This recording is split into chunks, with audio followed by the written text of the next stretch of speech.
하나님 말씀 함께 보겠습니다. 구약성경 여호수아서 7장 1절로 15절 말씀입니다. 자, 1절부터 15절까지 있는 말씀 우리 한 목소리로 함께 읽도록 하겠습니다. 시작. 이스라엘 자손들이 온전히 바친 물건으로 말미암아 번제하였으니 이는 유다 지파 세라의 증손 삽디의 손자 갈미의 아들 아간이 온전히 바친 물건을 가졌음이라. 여호와께서 이스라엘 자손들에게 진노하시니라. 여호수아가 여리고에서 사람을 베델 동쪽 베다인 곁에 있는 아이로 보내며 그들에게 말하여 이르되 올라가서 그 땅을 정탐하라 하매 그 사람들이 올라가서 아이를 정탐하고 여호수아에게로 돌아와 그에게 이르되 백성을 다 올라가게 하지 말고 2-3천 명만 올라가서 아이를 치게 하소서. 그들은 소수이니 모든 백성을 그리로 보내어 수고롭게 하지 마소서 하므로 백성 중 3천 명쯤 그리로 올라갔다가 아이 사람 앞에서 도망하니 아이 사람이 그들을 36명쯤 쳐 죽이고 성문 앞에서부터 스바림까지 쫓아가 내려가는 비탈에서 쳤으므로 백성의 마음이 녹아 물같이 된지라. 여호수아가 옷을 찢고 이스라엘 장로들과 함께 여호와의 궤 앞에서 땅에 엎드려 머리에 티끌을 뒤집어 쓰고 저물도록 있다가 이르되 슬프도소이다. 주 여호와여 어찌하여 이 백성을 인도하여 요단을 건너게 하시고 우리를 아모리 사람의 손에 넘겨 멸망시키려 하셨나이까. 우리가 요단 저쪽을 만족하게 여겨 거주하였다면 좋을 뻔하였나이다. 주여 이스라엘이 그의 원수들 앞에서 돌아섰으니 내가 무슨 말을 하오리이까. 가나안 사람과 이 땅의 모든 사람들이 듣고 우리를 둘러싸고 우리 이름을 세상에서 끊으리니 주의 크신 이름을 위하여 어떻게 하시려 하나이까 하니 여호와께서 여호수아에게 이르시되 일어나라. 어찌하여 이렇게 엎드렸느냐. 이스라엘이 범죄하여 내가 그들에게 명령한 나의 언약을 어겼으며 또한 그들이 온전히 바친 물건을 가져가고 도둑질하며 속이고 그것을 그들의 물건들 가운데에 두었느니라. 그러므로 이스라엘 자손들이 그들의 원수 앞에서 능히 그 앞에서 돌아섰나니 이는 그들도 온전히 바친 것이 됨이라. 그 온전히 바친 물건을 너희 중에서 멸하지 아니하면 내가 다시는 너희와 함께 있지 아니하리라. 너는 일어나서 백성을 거룩하게 하여 이르기를 너희는 내일을 위하여 스스로 거룩하게 하라. 이스라엘의 하나님 여호와의 말씀에 이스라엘아 너희 가운데 온전히 바친 물건이 있나니 너희가 그 온전히 바친 물건을 너희 가운데에서 제하기까지는 내 원수들 앞에 능히 맞서지 못하리라. 너희는 아침에 너희의 지파대로 가까이 나아오라. 여호와께 뽑히는 그 지파는 그 족속대로 가까이 나아올 것이요 여호와께 뽑히는 족속은 그 가족대로 가까이 나아올 것이요 여호와께 뽑히는 그 가족은 그 남자들이 가까이 나아올 것이며 온전히 바친 물건을 가진 자로 뽑힌 자를 불사르되 그와 그의 모든 소유를 그리하라. 이는 여호와의 언약을 어기고 이스라엘 가운데에서 망령된 일을 행하였음이라 하셨다 하라. 아멘. 할렐루야. 할렐루야. 오늘 이 수요일에 나오신 여러분들 환영하고 축복합니다. 한 주간에 이 중간의 시간에 우리가 하나님 앞에 나온다라는 건 참 귀중한 결단이 있어야 되는데 여러분들 이 결단 가운데 여러분들이 섬긴 가운데 하나님의 은혜가 임하시길 간절히 소망합니다. 여러분들 잘 아는 속담 중에 등잔 밑이 어둡다 이런 얘기 잘 아시죠? 여러분들 등잔 밑이 어둡다 이 속담을 이렇게 상상해 보면 어떤 이미지 무엇이 좀 떠오르십니까? 등잔 밑이 진짜 어두운가요? 모르세요? 어두워요? 안 어두워요? 어둡죠. 저는 등잔의 세대는 아니지만 예전에 저 어렸을 때 가끔 전기가 나갔을 때가 있습니다. 그때는 이렇게 촛불을 켜놨는데 제일 어두운 데가 어디예요? 촛불 밑이었잖아요. 그렇죠? 그렇듯이 그 왜 대하 사극이나 이런 데 보면 등잔을 불을 이렇게 켜놓으면 그 밑에가 이렇게 깜깜한 것을 보게 됩니다. 진짜 등잔 밑이 어둡죠. 그래서 여러분들 그 앞에 두고도 깜깜해서 물건을 찾지 못할 때가 있다라는 거예요. 그래서 여러분 등잔빛이 어둡다라는 것은요, 이게 눈앞에 있는 물건인데 못 찾는다, 뭐 이런 의미를 가지고 있잖아요. 항상 보면 그래요. 항상 내 앞에 있었는데 꼭 필요할 때만 없어. 그런 물건들이 있죠. 대표적인 게 손톱깎이 아닙니까? 뭐 이쑤시개 이런 거 꼭 있었는데 찾아야 될 때는 없는 거. 또 여러분들 등잔빛이 어두운 사람도 있습니다. 물건만 있는 게 아니라 사람도 있어요. 간혹 이렇게 저희 아이들한테 뭐 좀 찾아와 그러면요, 금방 와서 없어 이래요. 이렇게 가서 찾으라 그러면 쑥 없는데 이러는 거죠. 그거 하나만 이렇게 뒤집어 보면 있는데, 그쵸? 그냥 쓱 보고 와서 없다고 하는 것이죠. 여러분들 누군가는요, 등잔빛이 어둡다라는 말을 통해서요, 아유 네가 정말 그럴 줄 몰랐다 내가, 이렇게 생각하는 사람들도 있어요. 정말 내가 믿었던 사람인데, 신뢰했던 사람인데 그 사람의 말이 나를 상처받게 하고 그 사람의 행동이 나를 실망스럽게 했을 때 우리 뭐라 그래요? 믿을 놈 하나 없네, 등잔빛이 어둡네, 뭐 이런 이야기들을 하게 되죠. 시선을 조금 돌려서 나를 돌아보면 나의 등잔빛이 어두울 때도 있습니다. 그래서 여러분들 세상 속에서 바쁘게 지내다가 성공을 위해서 막 열심히 살다가 보니 남은 것은 공허함과 허무뿐일 때가 있죠. 제법 성공했다고 여기는데, 제법 삶이 안정됐다고 여기는데, 그런데 돌아보았더니 부부관계가 소홀해지고, 아니면 친구들, 이웃들, 뭐 친척들과 멀리 떨어져 있고, 아니면 자녀들과의 소통이 원만하지 못하고, 무언가를 위해서 뭐 열심히 했는데 등잔 밑에 있던 것들이 사라져버린 그런 경우도 있습니다. 영적으로도 등잔 밑이 어두운 경우가 있습니다. 신앙생활 아주 잘 하고 있는 것 같지만, 하나님과의 관계를 잘 이루고 있는 것 같지만, 그건 내 생각이었고 내 삶에서 하나님을 볼 수가 없고 하나님을 찾을 수가 없습니다. 무엇이 우리를 하나님이 볼 수 없는 그런 지경으로 만들었을까? 등잔 밑에 무엇이 있기 때문일까요?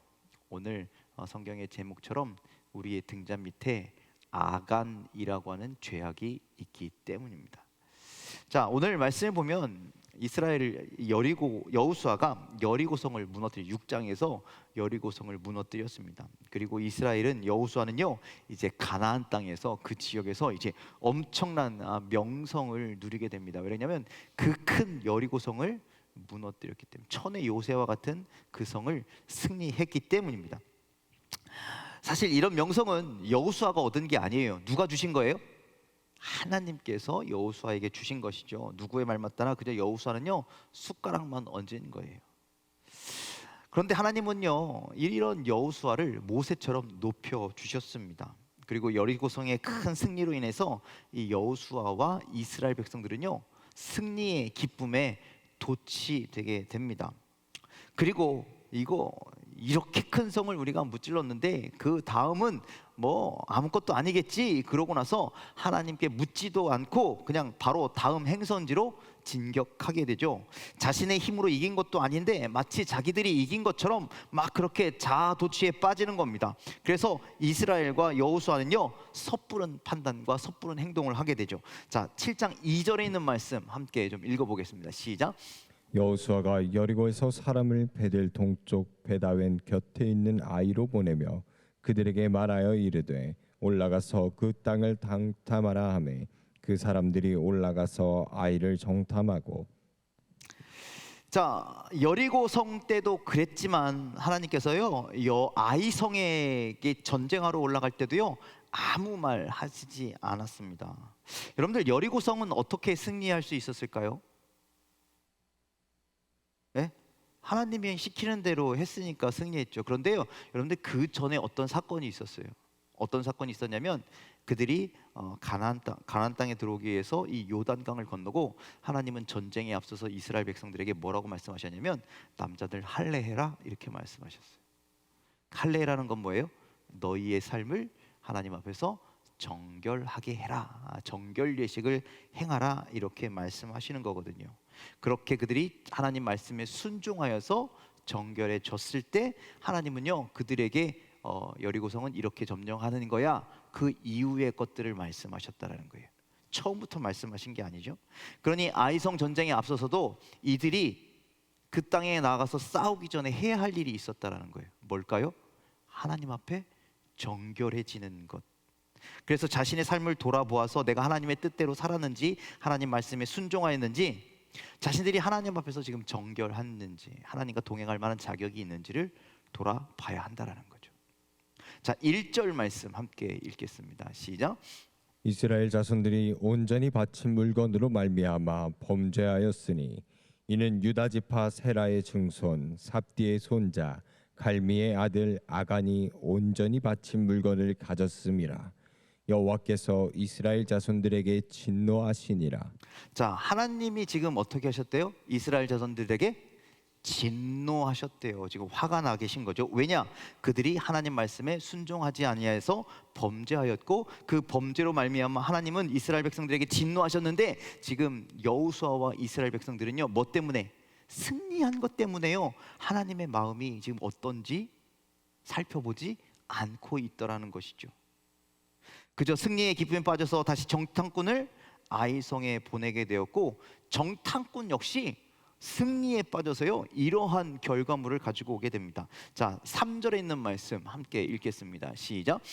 여호수아에게로 돌아와 그에게 이르되 백성을 다 올라가게 하지 말고 2-3천 명만 올라가서 아이를 치게 하소서. 그들은 소수이니 모든 백성을 그리로 보내어 수고롭게 하지 마소서 하므로. 자, 여러분들 정탐꾼의 역할은 뭡니까? 정탐하는 거죠. 가서 자세히 보고 그 본 상황을 누구에게만 알려주면 돼요? 여호수아에게 알려주면 돼요. 그런데요 지금 이 정탐꾼이요 도를 지나쳤어요. 뭐라고 해요? 가서 오고 상황에 대해서 이야기하는 것이 아니라, 여호수아요 이 지금 우리 다 갈 필요 없습니다. 한 3천 명만 보내면요 그냥 우리 2-3천 명이 가서 그냥 하면 됩니다. 우리 그냥 수고롭게 다 갈 거 없이 그냥 요렇게만 가서 전쟁하세요 라고 정탐꾼이 그냥 전쟁의 방법까지 생각까지 뭐 자기가 마치 장군인 것처럼 그렇게 이야기하고 있다라는 것이죠. 그렇게 정탐꾼은 기고만장해서 그렇게 얘기하고, 여호수아는 뭐래요? 정탐꾼의 말에 그대로 듣고 그대로 행하게 되는 겁니다. 여러분들 지금 여호수아는 누구의 말을 들어야 돼요? 하나님의 말씀, 하나님의 음성을 들어야 되는데, 여러분들 하나님을 살피고 하나님 뜻대로 해야 되는데 지금 자신이 보낸 정탐꾼의 말에 의지하여 그렇게 행동한다라는 것이죠. 그렇게 여러분들 자아도취가 무섭다라는 거예요. 자, 그래서 4절과 5절 말씀 이렇게 되죠. 4절 5절 말씀 함께 읽겠습니다. 시작. 백성 중 3천 명쯤 그리로 올라갔다가 아이 사람 앞에서 도망하니 아이 사람이 그들을 36명쯤 쳐 죽이고 성문 앞에서부터 스바림까지 쫓아가 내려가는 빛가들에서 쳤으므로 백성의 마음이 녹아 물같이 된지라. 자, 이제 정탐꾼의 말을 듣고 2-3천 명만 올라간 거예요.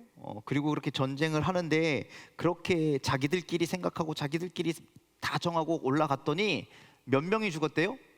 36명을 쳐 죽이고 그거에 플러스 내려가면서 비탈해서 쳤으므로 몇 명이 죽었는지 모르지만 수많은 사람들이 그들의 이스라엘 백성들의 지금 다 도치와 이겼어 우리는 다 할 수 있어 그런 어떤 교만함 때문에 그렇게 사람들이 죽었다라는 겁니다. 여호수아는 이 소식을 듣고 도저히 이해되지 않았을 겁니다. 이 일로 인해서 이스라엘 백성들의 마음이 어떻게 됐다라고 아까 거기 나와 있죠? 잠깐만 그 말씀 다시 한번 좀 째주시면, 백성들의 마음이 녹아 물같이 된지라. 여러분들 백성들의 마음이 녹아 물같이 됐다라는 것이요, 이것이 성경 여호수아 2장에도 나와 있는 말씀인데요, 2장 11절에 보면 우리가 듣자 곧 마음이 녹았고 너희로 말미암아 사람이 정신을 잃었나니 너희의 하나님 여호와는 위로는 하늘에서도 아래서는 땅에서도 하나님이시라. 이게 어떤 말씀이냐면, 이스라엘 백성들이 저 출애굽을 통해서 여기까지 점점 오는데 그 모든 내용을 지금 가나안에 있는 그 여리고에 있는 사람이 들었다라는 거예요. 그 얘기를 듣고 지금 이 라합이라고 하는 여인이 정탐꾼들에게 알려주는 이야기입니다. 너희들이 온다라는 소식을 듣고 너희의 하나님이 어떤 하나님인지를 우리가 듣고 우리의 마음이 녹았어. 그 하나님을 듣고 우리는 정신을 잃었어. 너희 하나님이 진짜 하나님이야. 이런 신앙 고백을 한 거거든요. 그러니 여리고 사람들이 마음이 녹았었었는데 이제 누가? 지금 이스라엘 백성들이 마음이 녹았다라는 거예요. 지금 상황이 완전히 어떻게 된 거예요? 뒤바뀌어 버린 거예요. 하나님이 함께 하실 땐 대적들이 마음에 녹았는데 지금 하나님이 함께 하시지 않자 이제 그들의 마음이 녹아버리게 된 것입니다. 이렇게 아이성의 패배로 인하여 패배의 소식을 들었다면 그 패배의 원인을 찾아야 하는데, 그런데 여호수아는요, 성경에 보니까 슬퍼하며 옷을 찢습니다. 그리고 그냥 언약궤 앞에서 고개를 이렇게 내리고 저녁 때까지 있습니다. 뭐 하는 겁니까? 그러면서 여러분들 이런 기도를 드려요. 7절과 9절에 있는 기도, 한번 여호수아가 뭐라고 기도하는지 한번 보겠습니다. 시작. 이르되 슬프도소이다. 주 여호와여, 어찌하여 이 백성을 인도하여 요단을 건너게 하시고 우리를 아무리 사람의 손에 넘겨 멸망시키려 하셨나이까. 우리가 요단 저쪽을 만족하게 여겨 거주하였다면 좋을 뻔하였나이다. 주여, 이스라엘이 그의 원수들 앞에서 돌아섰으니 내가 무슨 말을 하오리이까. 가나안 사람과 이 땅의 모든 사람들이 듣고 우리를 둘러싸고 우리 이름을 세상에서 끊으리니 주의 크신 이름을 위하여 어떻게 하시려 하나이까 하니. 자, 이 지금 하나님께 외치는 이야기를 들어보면 이게 기도인지 원망인지 잠깐 이런 얘기를 하는 겁니다. 마치 패배의 책임이 누구에게 있다? 하나님께 있다라는 거예요. 하나님 앞에 따지는 겁니다. 아니, 가나안 땅 주시겠다고 여기까지 데리고 오셨는데 요단강을 건너게 하실 때는 언제고 이제 와서 우리를 이렇게 패배하게 하십니까? 여러분들 지금 원망하는, 이럴 거라면 우리 여기 왜 데려오셨습니까? 여기서 죽게 하실 거면 우리 여기에 왜 데려오셨습니까? 그냥 예전에 요단강 건너기 전 거기가 더 훨씬 좋았습니다. 여러분들 이 이야기가요, 어디선가 들어본 것 같지 않으십니까? 이스라엘 백성들이요, 홍해바다 앞에서 뭐라 그래요? 우리를 여기 왜 데리고 왔냐? 저 바다에 빠져 죽게 하기 위해서 데려왔느냐? 아니면 저 애굽의 군대에게 잡아 죽이게 하려고 데리고 왔느냐? 하나님 앞에 원망할 때 이 얘기는 똑같이 했어요. 홍해바다를 건넜어요. 그리고 마라의 쓴물 앞에 서서 그렇게 얘기했죠. 아니, 왜 우리 목말라서 여기서 죽게 만들어? 왜 여기까지 우리를 데리고 왔어? 먹을 것이 없을 때 그렇게 또 기도했고 하나님한테 원망했고, 또 모세가 그 시내산에 올라가서 말씀을 받을 때 그 기간이 길어지자, 아니 도대체 어떻게 된 거야? 여기서 우리가 어떻게 살아가야 돼? 그렇게 원망하는 이야기하고 똑같이 여호수아가 하나님 앞에 원망의 이야기를 지금 늘어놓고 있는 것이죠. 자, 왜 작은 아이성의 패배가 우리에게 임했는지 지금 여호수아는 모른다는 거예요. 왜 이렇게 됐는지. 그래서 이 어리석은 기도, 어리석은 말을 하고 있는 여호수아에게 하나님께서 진실에 대해서 말씀하시죠. 너가 알지 못하는 게 있어. 너의 지금 등잔 밑에 감추어진 게 있어 라고 이야기하시는 거예요. 10절로 11절 말씀 함께 읽겠습니다. 시작. 여호와께서 여호수아에게 이르시되 일어나라. 어찌하여 이렇게 엎드렸느냐. 이스라엘이 범죄하여 내가 그들에게 명령한 나의 언약을 어겼으며 또한 그들이 온전히 바친 물건을 가져가고 도둑질하며 속이고 그것을 그들의 물건들 가운데에 두었느니라. 자, 여기까지 우리를 왜 데리고 와서 힘들게 하십니까? 왜 죽이려 하십니까? 그냥 거기 있게 내비두시지. 이렇게 원망하고 있는 여호수아에게 너희가 된 이유가 이거라는 거예요. 왜 이렇게 기도하느냐? 너희가 범죄하였기 때문인데 왜 그걸 모르고 지금 이렇게 나에게 원망스러운 기도를 하고 있느냐? 너희들이 내가 명령한 그 언약을 어겼기 때문이고 온전히 바치기로 한 그 물건을 가져가고 도둑질하고 속였다. 그 물건이 너희들 가운데 있다. 이 이야기를 지금 여호수아에게 하나님께서 하고 계십니다. 이 이야기를 들은 여호수아는 그제서야 정신이 번쩍 드는 거죠. 패배의 원인이 우리에게 있었구나. 내가 놓치고 있었던 것이 있었구나 라는 것을 깨닫게 되는 겁니다. 하나님께서요, 여리고성을 무너뜨리는 방법을 알려주시고, 그리고 무너뜨리는 방법뿐만 아니라 그 이후에 너희들이 해야 할 일까지 자세하게 알려주셨거든요. 자, 여호수아서 6장 18절로 19절 말씀 함께 읽겠습니다. 시작. 온전히 바치고 그 바친 것 중에서 어떤 것이든지 취하여 너희가 이스라엘 진영으로 바치는 것이 되게 하여 고통을 당하게 되지 아니하도록 오직 너희는 그 바친 물건에 손대지 말라. 은금과 동철 기구들은 다 여호와께 구별될 것이니 그것을 여호와의 곳간에 드릴지니라 하니라. 아멘. 여러분들, 하나님은요 그렇게 여리고성을 무너뜨리는 방법뿐만 아니라 그 뒤에 너희들이 어떻게 해야 되는 것까지에 대해서 세세하게 잘 알려주신 하나님이셨어요. 그런데 우리는 뭐만 기억해요? 여리고성 무너뜨릴 때 하루씩 가서 계속 돌았대. 그리고 나중에 7바퀴 돌았대. 그리고 소리 질렀더니 다 무너졌대. 우리는 그것만 기억하네. 그 영광만, 승리의 영광만 기억하네. 우리가 그 후에 어떻게 했어야 됐고, 그것이 하나님의 뜻이었고 하나님의 계획이었고 하나님이 이렇게 하시길 원한다라는 것은 온데간데 사라지고 자꾸 우리는 무너뜨린 것만 생각하는 거예요. 여호수아와 이스라엘 백성들이 그랬다라는 거예요. 그런데 하나님이 원하시는 건 뭐냐면, 그렇게 다 한 이후에 모든 것, 승리 이후에 하나님께서 너희가 온전히 바쳐라. 너희들이 승리해서 얻게 되는 모든 것을요 온전히 다 바치라고 그렇게 말씀해요. 금과 은과 동까지 그것은 하나님께서 거룩하게 구별할 것이니 모든 것을 여호와의 곳간에 드리라 라고 그렇게 말씀하셨어요. 하나도 너희에게 속하지 말라, 너희들이 갖지 말라라고 말씀하셨어요. 하나도 갖지 못하게 하라는 것은, 온전히 다 바치라는 것은요 전리품뿐만 아니라 하나님께서 받을 영광까지도 다 하나님께 드려야 한다는 의미가 있습니다. 그런데 이것에 대한 분명한 확인이 있었어야 되는데, 여호수아는요 승리에 도취돼서, 이스라엘 백성들은요 승리에 도취돼서 다음은 어디야? 우리가 빨리 가서 그것을 점령하자. 하나님의 말씀에 순종하는 것은 뒤로 내팽겨치고, 그들이 순종했던지 안 순종했던지 그거 확인하는 절차는 내팽겨치고, 하나님께 영광을 돌렸는지 영광을 안 돌렸는지 이런 거는 상관없고 그냥 또 점령, 또 점령, 우리 빨리 이 땅을 차지하자. 그래서 우리의 이름을 세상에 드높이자. 이거에만 지금 생각을 몰두하고 있다는 거예요. 전쟁이 끝나고 아이성 점령하는 것이 급한 것이 아니라, 승리를 주신 하나님 말씀 앞에 순종하였는지, 승리를 주신 하나님께 영광과 감사와 찬양과 존귀를 돌렸는지, 여러분들 그것이 훨씬 더 중요하다는 거예요. 그것을 자연스럽게 하나님 앞에 돌릴 때, 여러분들 요단강을 건넜을 때처럼 여리고성을 점령했을 때도 내가 하나님 말씀 앞에 온전히 순종했나? 하나님 뜻대로 내가 다 행했나?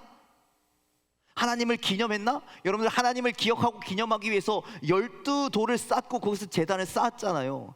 그랬듯이 여리고성을 점령했다면 내가 하나님 말씀 앞에 다 순종했는지, 하나님께 다 영광을 돌렸는지, 이것을 생각했어야 한다는 거예요.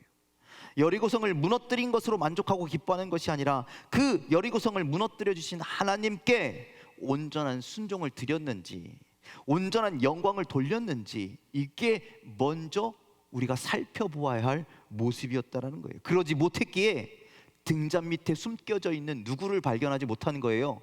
아간을 발견하지 못했다라는 거예요. 분명히 돌아봤다면, 분명히 점검했다면, 너희들 순종했어? 너희들 지켰어? 너희들 하나님 앞에서 정결해? 여호수아가 일일이 체크했더라면 그 아간의 범죄를 발견했을 수 있었을 텐데, 그러지 않았기 때문에 이스라엘 백성들 그 불순종의 죄악 때문에 아이성에 자기들 마음대로 쫓아 올라갔다가 패배를 당하게 된 것이죠. 여호수아가 이제 패배의 원인을 알게 되었습니다. 하나님께 범죄한 것을 묻어두고는 더 이상 앞으로 진격할 수 없다라는 사실을 알게 되었습니다. 그제서야 여호수아는 이제 하나님의 말씀대로, 하나님의 방법대로 회개하고 자신들의 어두운 등잔 밑에 있었던 아간을 찾아 그들을 하나님 앞에 화목의 제물로 드리게 되는 것이죠. 여러분들, 우리가 살아가면서 여리고성 점령하고, 그리고 아이성도 점령하고, 그 옆에 있는 베델도 점령하고, 여러분들 우리가 더 멀리 더 높이 막 이렇게 지경을 확장하면서 나아가는 것도 되게 중요하겠지만, 그런데 정말 중요한 것은요, 내가 내 발밑이 어떤가를 확인하는 것도 아주 중요하다는 거예요. 내 등잔 밑부터 잘 확인하는 것이 중요하다는 거예요. 내가 지금 영적으로 찾지 못한 죄악은 없는가? 내가 하나님 앞에 잘하고 있는 것 같은데 정말 이것이 잘하고 있는 것인가? 여러분들 돌다리도 두들겨 보라고 여러분들의 신앙을 하나하나 두들겨 볼 수 있는 여러분들이 되시길 주님의 이름으로 간절히 축원을 드립니다. 그 내 등잔 밑을 더듬해서 무엇이 있는지, 무엇이 잘못되어 있는지 하나하나 그것을 찾고 하나님 앞에 아뢰고 나아가는 것이요, 여러분들 우리가 또 가져야 할 믿음의 모습이라는 거예요. 하나님 앞에 우리가 가져야 할 이 겸손의 모습이라는 거예요. 여러분들 성경에서 말하는 겸손이 무엇인지 알고 있습니까? 여러분들 겸손한 사람이 어떤 사람인 거예요? 여러분들 이게 옛날에 우리 장영광 목사님이 한번 얘기한 거거든요. 동양적인 겸손은 성경이 말하는 겸손이 아니에요. 겸손하십니다 이런 분들, 저는 아무것도 아니고요, 다 저 사람이 한 거고요, 이거를 성경에서 말하는 겸손이라고 이야기하는 게 아니라는 거예요. 성경에서 말하는 겸손은요, 헬라어로 휴머니타스라고 하는 단어를 쓰는데요, 겸손은요 말싸움에서 지는 것을 이야기하는 거예요. 말싸움에서 지는 것. 그래서 세상에 각종 사상이 있고 세상 살아가는 수많은 방식으로 넘쳐나는 세상에서 겸손하다는 것은요, 그것에 지는 것을 이야기한다는 거예요. 그렇다면 우리가 하나님 앞에서 겸손하다는 건 뭘까요? 하나님의 방식에, 하나님의 말씀에 내가 지는 거예요. 하나님 말씀이 옳습니다. 하나님의 방법이 옳습니다. 그래서 내가 그대로 행하겠습니다. 그것이 겸손한 사람이라는 것이죠. 여러분들 우리가 세상에서 세상 방식에 겸손할 필요는 없어요. 그렇죠? 그렇지만 하나님 말씀 앞에서는 겸손해야 돼. 우린 그런 믿음의 삶을 살아야 한다는 거예요. 그런데 이스라엘과 여호수아 백성들이요, 지금 겸손해야 되는데, 하나님 말씀에 순종하고 하나님 말씀에 따라야 되는데 승리에 도취하여 자신의 방법과 자신의 생각으로 지금 아이성을 또 치러 간다라는 거예요. 그렇게 할 것이 아니라 하나님의 말씀 앞에 내가 겸손했는가, 하나님의 뜻대로 내가 다 했는가, 하나님 말씀에 순종했는가, 겸손히 내 등잔 밑을 살펴보는 것이 먼저 되어야 한다라는 거예요. 그때 하나님은 우리에게 한 걸음 더 나아가게 하시고, 더 높이 나아가게 하시고, 더 넓은 지경을 점령하게 하시는 하나님의 놀라우신 축복이 우리에게 임하는 줄 믿으시길 바랍니다. 여러분들, 우리 삶에 숨어있는 순종하지 못했던, 겸손하지 못했던 그 등잔 밑에 숨겨져 있는 우리 아간의 죄악을 찾아내야 된다. 하나님, 내가 이거 순종하지 못했습니다. 내가 이렇게 하나님 말씀대로 따르지 못했습니다. 그 아간과 같은 죄악을 먼저 제거해야 합니다. 그 아간과 같은 죄악을 가지고선, 아간과 같은 죄악을 가지고는 하나님의 인도하심을 더 이상 받을 수가 없다는 거예요. 지금 아이성에서 멈춰버렸잖아요. 다윗이 그랬습니다. 다윗이 밧세바를 범하고 죄를 저질렀죠. 하나님은요, 거기에서 멈추게 하셨어요. 더 이상 진행되는 게 아니에요. 그리고 나단 선지자를 보내서 그 죄악을 들춰내시잖아요. 너 지금 숨겨있는, 등잔 밑에 있는 그 죄를 들춰내고 하나님 앞에 회개하라는 거예요. 그래야 다시 앞으로 나아갈 수 있다라는 거예요. 그래서요, 다윗이요, 하나님 앞에 이렇게 기도합니다. 자, 시편 51편 10절로 12절입니다. 함께 읽겠습니다. 시작. 하나님이여, 내 속에 정한 마음을 창조하시고 내 안에 정직한 영을 새롭게 하소서. 나를 주 앞에서 쫓아내지 마시며 주의 성령을 내게서 거두지 마소서. 주의 구원의 즐거움을 내게 회복시켜 주시고 자원하는 심령을 주사 나를 붙드소서. 아멘. 다윗이 그렇게 기도합니다. 하나님, 내가 주님 앞에서 쫓겨나길 원하지 않습니다. 내가 구원의 기쁨이 회복되길 원합니다. 그거 하기 위해서 정한 마음을 주시옵소서. 내 심령이, 내 삶이 하나님 앞에서 깨끗게 하게 하옵소서. 그 구원의 기쁨이 회복되게 하옵소서라고 기도하고 있는 것이죠. 여러분들 지난 삶을 돌아보십시오. 1년을 돌아보십시오. 여러분, 하나님 앞에서 겸손하셨습니까? 하나님 말씀 앞에서 온전히 순종하셨습니까? 그 뜻대로 사셨습니까? 혹 등잔 등잔 밑에 감춰져 있는 여러분들 삶 속에 어딘가 모르게 숨어져 있는 밧세바를 범한 죄와 같은 은밀한 죄가, 아간과 같은 은밀한 죄가 여러분들 어딘가에 숨겨져 있지는 않으십니까? 지금 그런 상황이라면 하나님은 우리를 인도하시지 않는다는 거예요. 지금 우리에게 멈추고 거기서 너를 돌아보라라고 말씀하신다. 그리고 회개하라라고 말씀하신다는 거예요. 여러분들, 아간의 죄가 그 아간 한 사람의 죄가 아닌 그 모두의 죄였다라는 거예요. 그리고 그 죄가 우리의 죄라는 사실을 여러분들 반드시 기억하시고, 여러분들 우리의 보이지 않는 삶 어느 구석구석이든지 여러분들 정결하게 되시기를 주님의 이름으로 간절히 축원을 드립니다. 하나님 말씀 앞에 온전히 순종하게 되기를 주님의 이름으로 간절히 축원을 드립니다. 그래서 하나님이 인도하시는 삶, 하나님이 구원하시는 삶, 하나님이 함께 하시는 삶, 하나님이 이끄시는 삶, 그런 축복의 삶이 회복되는 여러분들이 다 되시기를 주님의 이름으로 간절히 축원을 드립니다. 내 안에 등잔 밑, 어두운 그 등잔 밑까지 하나님의 말씀으로 환히 밝히시고, 그 밝혀진 곳을 깨끗게 하시고, 그렇게 주님과 동행하는 믿음의 삶을 살아가는 저와 여러분들이 다 되시기를 주님의 이름으로 간절히 축원을 드립니다. 기도하겠습니다.